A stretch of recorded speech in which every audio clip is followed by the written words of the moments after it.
Radhe Radhe viewers. तो बहुत बहुत स्वागत है हमारे यूट्यूब चैनल पे आप सभी का।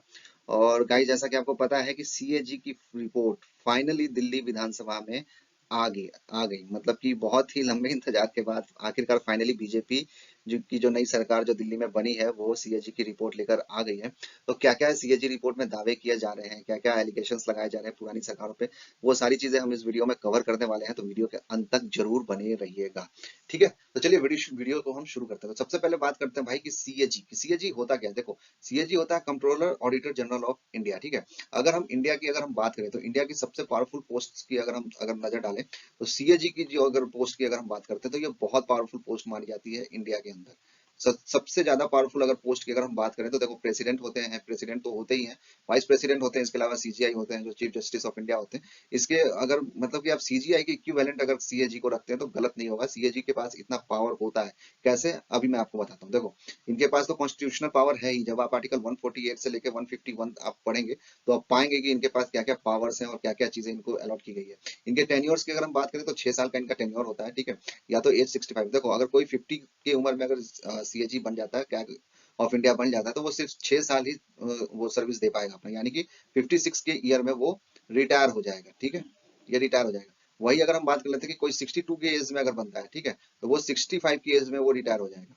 मतलब यहाँ पे वो अपना टेन्योर जो है सिर्फ 3 ईयर्स ही दे पाएगा, ठीक है। तो ये चीज क्लियर कर देना, या तो एज 65 होना चाहिए या फिर उनका टेन्योर 6 साल का ही कार्यकाल होना चाहिए। मतलब उनका कार्यकाल 6 साल का ही होता है। मतलब आप ये कर सकते हो, ठीक है। अब इनको हटाया भी जा सकता है क्या? बिल्कुल इनको हटाया जा सकता है, बट इनको हटाने का तरीका जो है वो है इम्पीचमेंट, महाभियोग। बिना महाभियोग के आप सीएजी को नहीं हटा सकते हैं भाई।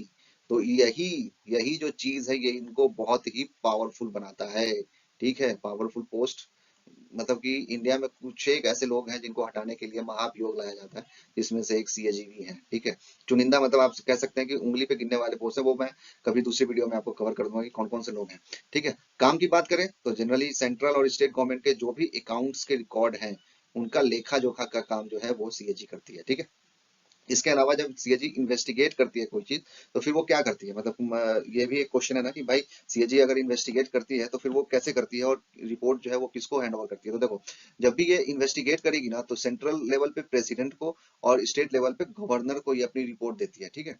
ये हमेशा ये याद रखना कि गवर्नर जो है हमेशा स्टेट लेवल पे सीएजी इनको रिपोर्ट देगी, और प्रेसिडेंट को कब देगी, जब वो सेंट्रल लेवल पे जांच कर रही होगी, कोई भी इन्वेस्टिगेशन कर रही होगी, यानी कि सेंट्रल गवर्नमेंट पे या स्टेट गवर्नमेंट पे, ठीक है। अब ये प्रेसिडेंट या गवर्नर जो होते हैं जब इनको ये रिपोर्ट मिलती है तो फिर ये जो रिपोर्ट होती है ये माननीय जो हमारे स्पीकर होते हैं उनके द्वारा पब्लिक के सामने लाया जाता है। मतलब कि पब्लिक के सामने लाने का मतलब है सेंट्रल में पार्लियामेंट और स्टेट में लेजिस्लेटिव असेंबली के द्वारा इसको सामने लाया जाता है, ठीक है। तो यही एलिगेशन लगाया जा रहा था कि जो हमारे दिल्ली के जो एलजी साहब थे वो सीएजी रिपोर्ट तो वहां पे सबमिट कर दिए थे, लेकिन जो आम आदमी पार्टी है, क्योंकि स्पीकर जो होता है वो किसी पार्टी का होता है, तो उन्होंने इसको रोक के रखा हुआ था, ठीक है। लेकिन अब जब सरकार उनकी चली गई तो बीजेपी ने सीएजी रिपोर्ट वहां पे ला दिया, ठीक है। करंट की अगर हम बात करें तो करंट में श्री के संजय मूर्ति जी जो है अभी भारत के वर्तमान सीएजी हेड हैं, आप कह सकते हैं, ठीक है। और अगर इनकी हम क्वालिफिकेशन की बात करें तो ये आईएएस ऑफिसर है 1990 या 1989 बैच के, ठीक है। तो चलिए अब देख लेते हैं कि क्या क्या चीजें हुई है। देखो, सबसे पहले बात करते हैं कि कब हुआ। तो ये हुआ 25 फरवरी 2025 की ये घटना है, ठीक है। जब ये जो हमारी जो दिल्ली के जो नई चीफ मिनिस्टर बनी है रेखा गुप्ता जी, ठीक है, इनका नाम है रेखा गुप्ता जी, ये सीएजी रिपोर्ट यहाँ पे लेके आती है और ये बताती है इसमें कि 2002 करोड़ अप्रोक्सीमेटली, मतलब इन्होंने कंफर्म नहीं किया है, इन्होंने कहा है कि 2002 करोड़ का लॉस हुआ है, ठीक है। एलिगेशन तो ये लग रहे हैं कि ये लॉस नहीं है भाई, ये क्या है, ये मतलब कि काला धन है, ठीक है। काला धन है मतलब कि फ्रॉड है, मतलब आप ये कह सकते हो, ठीक है। काला धन है जिसकी वजह से मनीष सिसोदिया, केजरीवाल, तमाम जो भी नेता थे वो लोग जो जेल गए थे वो किस लिए गए थे, वो इसीलिए गए थे, ठीक है।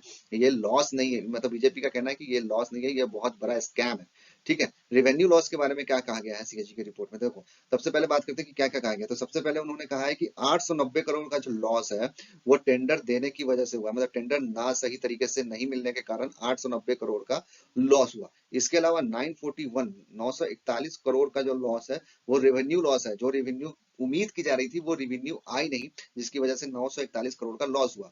144 करोड़ के लॉस के बारे में ये कहा जा रहा है कि मनीष सिसोदिया ने उस वक्त ये पैसे वेव ऑफ कर दिए थे। वेव ऑफ का मतलब है कि माफ कर दिए थे, ठीक है। वो एक्चुअली हुआ क्या था कि उस टाइम पे बहुत सारे लोगों से लाइसेंस के पैसे, जब आप लिकर के लाइसेंस लेने जाते हैं तो आपको एक पैसा देना पड़ता है गवर्नमेंट को, ठीक है।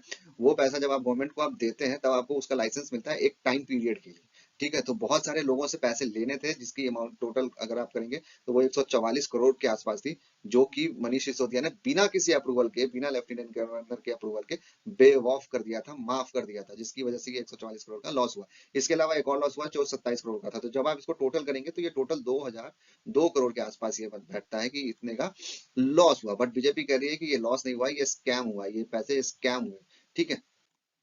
देखिए अब कुछ देख लेते हैं कि ओल्ड रिजीम और न्यू न्यू पॉलिसी में क्या क्या अंतर था। देखो सबसे पहले बात कर लेते हैं ओल्ड के बारे में। तो देखो पहले था वहां पे दिल्ली में 864 शॉप्स थे, वहीं न्यू के हिसाब से 339 शॉप ही रह गए थे। हालांकि इनका टारगेट यही था कि हम 864 शॉप ही रखेंगे, बट यहाँ पे उन्होंने ये कहा था कि जो 475 गवर्नमेंट के जो शॉप उस टाइम पे चल रहे थे, इन्होंने कहा था कि गवर्नमेंट का काम सरकार चलाना है, ना कि दुकान चलाना। तो हम अब दुकान नहीं चलाएंगे और सारी की सारी जो है वो प्राइवेट को दे दी जाएगी, मतलब कि अब गवर्नमेंट रन नहीं करेगी, ठीक है। ये ऐसा इनका कहना था, ठीक है। पहले अगर हम बात करें तो 6 से 7 लाख रुपए में आपको लाइसेंस मिल जाता था, लेकिन वही इनकी जो दूसरी जो नए वाली पॉलिसी में इसको 5 करोड़ कर दिया गया, ठीक है। पहले ये लॉटरी सिस्टम पे मिल जाता था, लेकिन बाद में इसको फिर ऑक्शन के सिस्टम के पे इसको लाया गया। उसके बाद अगर हम ड्राई डे की बात करें तो पहले 23 दिन का, मतलब 23 दिन दुकान बंद रहती थी। ड्राई डे का मतलब 23 दिन दुकान बंद रहती थी दिल्ली में। वहीं अगर बात करें तो बाद में इसको 3 दिन कर दिया गया था, और ये किया गया था दिल्ली एनसीआर रीजन को देख के, मतलब एनसीआर में सिर्फ 3 दिन का ही ड्राई डे होता है, जो अभी भी हो रहा है, ठीक है। आप गुड़गांव की बात कर लो या फरीदाबाद की बात कर लो, तो यहाँ पे 3 दिन का ही ड्राई डे होता है, ठीक है। एज लिमिट पहले 25 साल थी, जिसको घटाकर 21 साल कर दी गई।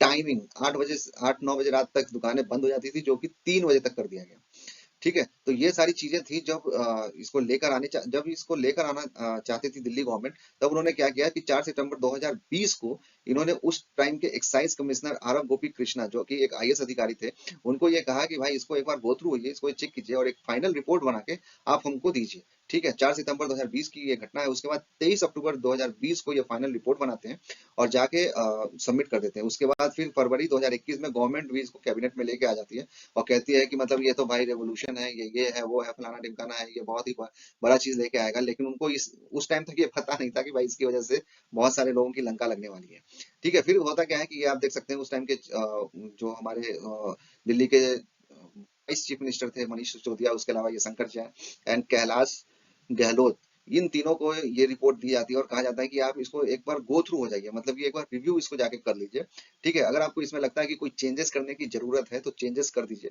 अगर नहीं लगता है तो फिर एज इट इज उसको कर दीजिए। तो ये तीनों इसको गो थ्रू होते हैं और मार्च 2021 को अपने राय देते हैं, मार्च की हम, हाँ ये मतलब अप्रूव्ड है, मतलब इन तीनों द्वारा इसको अप्रूव्ड कर दिया जाता है। बट चूंकि दिल्ली जो है वो यूनियन टेरिटरी है, और यूनियन टेरिटरी में स्टेट, अगर कोई भी स्टेट गवर्नमेंट अगर कोई पॉलिसी लाती है तो उसके बाद जो फाइनल अप्रूवल होता है, वो फाइनल अप्रूवल हमेशा एलजी के पास होता है, ठीक है। तो बिना एलजी के अप्रूवल के ये इसको इम्प्लीमेंट कर ही नहीं सकते थे, ठीक है। तो ये क्या करते हैं कि फिर 15 अप्रैल को ईयर 2021 को ये भेज देते हैं और एलजी के टेबल से ये अप्रूव भी हो जाती है। और ये एक डेट फिक्स कर देते हैं कि 17 नवंबर 2021 को हम इसको इम्प्लीमेंट कर देंगे पूरी दिल्ली के अंदर। बस होता क्या है कि 15 नवंबर 2021 को जो हमारे एलजी थे उस वक्त के, अनिल बैजीलाल, आप ये फोटो भी, ये तस्वीर देख सकते हैं, उनकी तस्वीर है। ये क्या कहते हैं कि भाई ये जो आप इम्प्लीमेंट कर रहे हैं कि आप कीजिए, बट आपको ध्यान रखना है कि ये स्कूल, कॉलेज, कोई पब्लिक प्लेस, कोई मंदिर, यहाँ पे ये नहीं होना चाहिए, ठीक है। और इसके लिए वो कहते हैं कि इसके लिए आपको एमसीडी और डीडीए का अप्रूवल लेना पड़ेगा, मतलब कि जो भी शॉप ओपन करेगा उसके लिए ये कंपलसरी कर देते हैं कि भाई अगर तुमको लेना है तो मतलब डीडीए और एमसीडी की अप्रूवल आपको लेनी पड़ेगी, तब भी आप शॉप ओपन कर पाएंगे, ये इनका कहना था, ठीक है। अब देखते हैं कि कंट्रोवर्सी की शुरुआत कब होती है। सब कुछ तो हो जाता है, लेकिन फिर ये कंट्रोवर्सी आती कैसे है। देखिए जैसा कि मैंने आपको पहले बताया कि जो हमारे एलजी थे उस टाइम के, उन्होंने कहा था कि मंदिर और पब्लिक प्लेस, स्कूल, कॉलेजेस के सामने नहीं कोई भी शॉप ओपन होना चाहिए। बट होता उल्टा है। होता क्या है कि एक एग्जाम्पल के तौर पर आप देख सकते हैं चनकियापुरी में एक शॉप ओपन हो जाती है जो सिर्फ 100 मीटर के रेडियस में रहती है गुरुद्वारे के, मतलब गुरुद्वारे के इतने सटे एक लिकर शॉप को ओपन कर दिया जाता है। और 67 वार्ड ऐसे चयनित किए जाते हैं जहां पे शॉप नहीं ओपन होने चाहिए थे, फिर भी ओपन हो जाते हैं। ठीक है। इसके अलावा बहुत से लोगों ने जो पैसे अपने जमा किए हुए थे, बहुत सारे पैसे लगाए हुए थे कि भाई हमको लाइसेंस मिलेगा, लाइसेंस मिलेगा, उनको भी एमसीडी और डीडीए से अप्रूवल लेने में मशक्कत आ रही थी, क्योंकि एमसीडी और डीडीए ऐसे ही अप्रूवल नहीं भी। तो उनको उन्होंने भी मतलब हाथ खड़े कर दिए थे। वो अपने जो पैसे हैं, जो वो अपना रिकवरी चाहते थे, मतलब कि मुझे ये पैसा रिकवर करना है, मतलब मुझे ये पैसा आप दे दीजिए। बट गवर्नमेंट वो पैसा देने में नाकाम हो रही थी, तो वो लोग क्या करते हैं कि वो कोर्ट चले जाते हैं कि भाई मुझे पैसा दो, ठीक है। फिर कोर्ट इसमें हस्तक्षेप करता है और ये सारे जो लीकर शॉप है ये सबको बंद करवाता है, ठीक है। तीसरा जो पॉइंट, जो सबसे मेन पॉइंट रहा जिसकी वजह से जो गवर्नमेंट पे एलिगेशन लगे, वो क्या था? देखो, पहले 864 शॉप थे, ठीक है। बाद में क्या हुआ? 339 शॉप हुए, ठीक है। 864 शॉप होने के बावजूद कंजम्पशन जो था 13.2 मिलियन लीटर का था। और जब, तो ऑब्वियस सी बात है ना कि जब ज्यादा शॉप थे तो कंजम्पशन ज्यादा था, तो कम शॉप हुए तो कंजम्पशन कम होना चाहिए। बट होता उल्टा है, कम होने के बावजूद भी कंजम्पशन जो है वो बढ़ जाता है, और वो बढ़ के कितना हो जाता है? 24.5 मिलियन लीटर। यहीं से ये विवाद जो है वो शुरू हो जाती है, ठीक है। कैसे शुरू होती है? देखो, न्यू पॉलिसी में एक चीज साफ कही गई थी कि भाई जो भी मैन्युफैक्चरर होगा वो रिटेलर नहीं होगा, मतलब मैन्युफैक्चरर जो होगा वो कभी भी रिटेलर नहीं होगा। ये ऐसा पॉलिसी में लिखा हुआ था। बट क्या होता है कि जितने भी मैन्युफैक्चरर थे वो सारे रिटेलर बन जाते हैं, वो सारे अपने शॉप खोल देते हैं, ठीक है। रिटेलर तो रहते ही हैं, लेकिन 70 to 80% मार्केट पे मैन्युफैक्चरर का कब्जा हो जाता है, ठीक है। तो ये क्या करते हैं कि इनको एक और छूट दे दी जाती है न्यू पॉलिसी में। वो ये है कि ये जितने भी एमआरपी है, एमआरपी से लो में ये अपना सामान बेच सकते हैं, ठीक है। जब एमआरपी से लो में कोई भी सामान बिकेगा तो भाई मैन्युफैक्चरर तो बेच ही सकता है ना, क्योंकि सोचिए कि मैन्युफैक्चरर के बाद वो रिटेलर के पास जाता है, डिस्ट्रीब्यूटर के पास जाता है, डिस्ट्रीब्यूटर के बाद फिर वो रिटेलर के पास जाता है। तो 3 स्टेप्स में होके जाता है। तो कोई भी 100 रुपए की चीज जो है वो तीसरे जगह पे पहुंचते पहुंचते 150 160 की हो जाती है। लेकिन जब मैन्युफैक्चरर ही इसको बेचेगा तो 100 की अगर कोई चीज है तो वो 105 110 में भी बेचेगा, तब भी तो उसका फायदा ही है ना। तो वही करता है ये लोग, ठीक है। तो वो क्या करता है कि by one get one free वाला जो पॉलिसी है वो लेके आ जाता है कि by one get one free है, आप यहाँ पे लो। जिससे के कारण क्या होता है कि कंजम्पशन तो बढ़ जाता है, लेकिन रेवेन्यू जो है वो घट जाता है, ठीक है। तो मेन जो पॉइंट था वो यही था, और यहीं से जो आम आदमी पार्टी की जो बुरे वक्त की शुरुआत आप कह सकते हैं वो यहीं से शुरू हुई थी, ठीक है। अब देखिए होता क्या है कि जो उस वक्त के जो चीफ सेक्रेटरी थे नरेश कुमार जी, ठीक है। वो क्या करते हैं कि वो इन सब चीजों को मतलब बहुत ही बारीकी से देख रहे थे, समझ रहे थे, ठीक है। तो वो क्या करते हैं कि मतलब 8 जुलाई 2022 को जो अभी के वर्तमान जो एलजी है विनय कुमार सक्सेना, इनको एक रिपोर्ट बनाते हैं, ठीक है। उस रिपोर्ट में बहुत सारी पॉइंट्स थी, लेकिन जो मेन पॉइंट्स है वो मैं आपको बता देता हूँ कि उन जो मेन पॉइंट्स थे वो क्या थे। उन्होंने इसमें कहा था कि कुछ ऐसे भी पॉइंट्स नई पॉलिसीज में है जो बिना एलजी के अप्रूवल के इम्प्लीमेंट किए गए हैं, ठीक है। दूसरा जो पॉइंट ये उठाते हैं कि भाई कंजम्पशन जब बढ़ा है तो रेवेन्यू कैसे नीचे चला गया, मतलब कि जो रेवेन्यू होना चाहिए था वो रेवेन्यू नीचे कैसे आ गया, ठीक है। ये हमारे उस टाइम के नरेश कुमार जी हैं जो चीफ सेक्रेटरी हैं, और ये एलजी साहब हैं जो विनय कुमार सक्सेना जी हैं, ठीक है। तो इसमें कंफ्यूज मत होना। अच्छा, उसके बाद जो तीसरा पॉइंट ये कहते हैं कि बहुत सारे जो एक्ट हैं उसका भी इसमें वायलेशन किया गया है। जैसे कि वो कहते हैं कि जीएनसीटीडी एक्ट 1991 का वायलेशन हुआ है। इसके अलावा ट्रांजेक्शन ऑफ बिजनेस रूल 1993 का वायलेशन हुआ है। इसके अलावा दिल्ली एक्साइज रूल 2010 का भी वायलेशन हुआ है, ठीक है। और बहुत सारी ऐसे भी ये पॉइंट्स उठाते हैं कि जो इसको बैन किया गया था पहले पास्ट में, उसको भी ये लाइसेंस दे देते हैं। और इसमें एक एग्जांपल देते हैं कि खाओ गली रेस्टोरेंट जो कि पहले था, जिसको बैन कर दिया गया था पिछली सरकार द्वारा, उसको भी ये लाइसेंस अलॉट कर देते हैं कि आप भी अपना यहाँ पे एक पब या जो भी आप कह सकते हैं कि वो खोल के यहाँ पे आप लिकर बेच सकते हैं, ठीक है। और इसमें ये कहते हैं कि भाई चीफ सेक्रेटरी ये कहते हैं कि 580 करोड़ जो कि मुनाफा होना चाहिए था, जो प्रॉफिट होना चाहिए था, वो लॉस हो जाता है, ठीक है। और यही लॉस को देख के लेफ्टिनेंट गवर्नर यहाँ पे इंक्वायरी बैठा देते हैं, और इसी इंक्वायरी के बाद कि क्या क्या चीजें हुई, ठीक है। जो भी आम आदमी पार्टी के मतलब कि आपके जो भी बड़े बड़े लीडर्स थे वो जेल जाते हैं, ठीक है।